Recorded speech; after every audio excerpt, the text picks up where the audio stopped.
Very good to have you with us this morning. Thank you very much. Good morning. Good morning. It's not looking good, is it? It's not looking good at all. Why? We have detected this, beginning of this year, when we look at the forward bookings. Forward bookings are the bookings that are sitting on the GDS, which are the global distribution channels that are already made, bookings that are already made coming into South Africa. And we said, something is not right compared to last year. And we have seen this continuing. We thought that in the second half of this year, we're going to start to see a turnaround.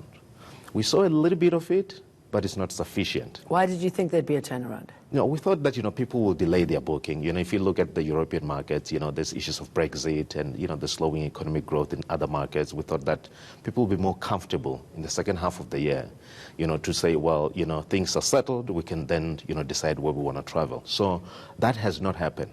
And it was also coupled with, things that we have put in place ourselves that restrict people from coming to South Africa.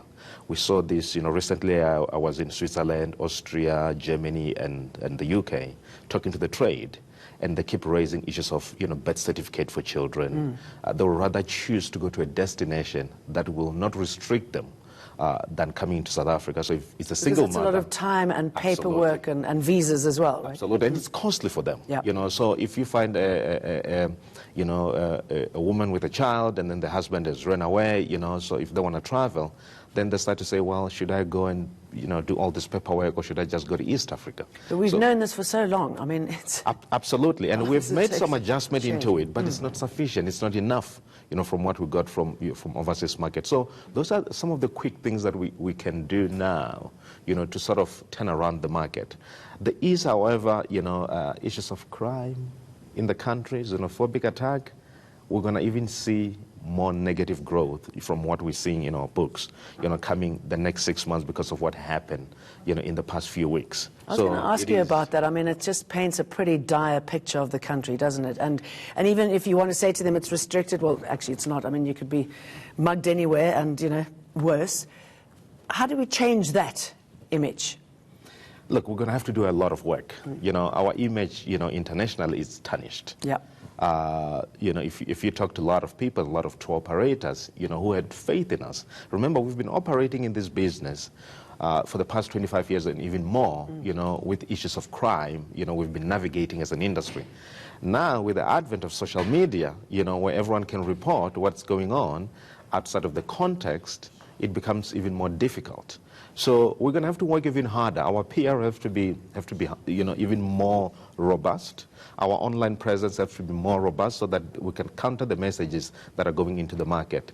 That requires a large budget. And I was happy, when the Minister of Finance mentioned that South African tourism is not funded enough, to respond to this thing. So we need to put in more resources to be able to see more tourists coming to the country. And the declining numbers, what sort of impact will it have financially?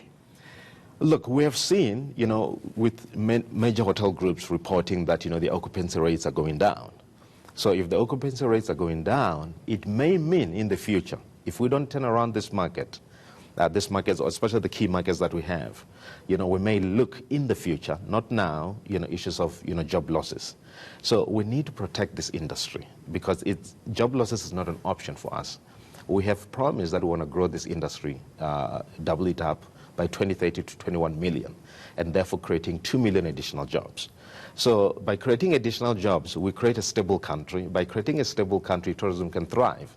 If a lot more people are not working, and there's a whole lot more uprising and a whole lot more protests, which we have seen in many areas, closer to the national parks where people block the roads and tourists are unable to go to those destinations. It's not a good picture for tourism. Tourism thrives in a country that's stable, in a country that, people are employed, and, the citizens of the country are able also to travel their own country. I mean, you want to say, fair enough that you want to be safe. But I believe South Africans as well, fewer are leaving the country, but domestic travel is pretty good, pretty solid. So fewer are leaving the country. That's why domestic travel is becoming more and more solid because it's more expensive. The rand is very weak. So, if you go to, like I said to you, I was in Switzerland, just to buy rice and chicken and, a cold drink, you're looking at around 450 rand.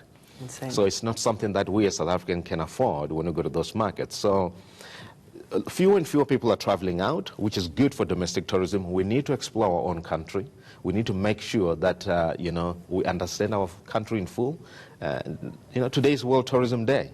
It's something that, you know, as a country, we need to celebrate what we have, celebrate our heritage. We need to travel, we need to explore, we need to go to other provinces that we've never been to. Let's spend our money locally. It circulates, you know, here in South Africa, and it creates jobs, you know, within our country. Sophia, thank you very much for talking to us. Thank you.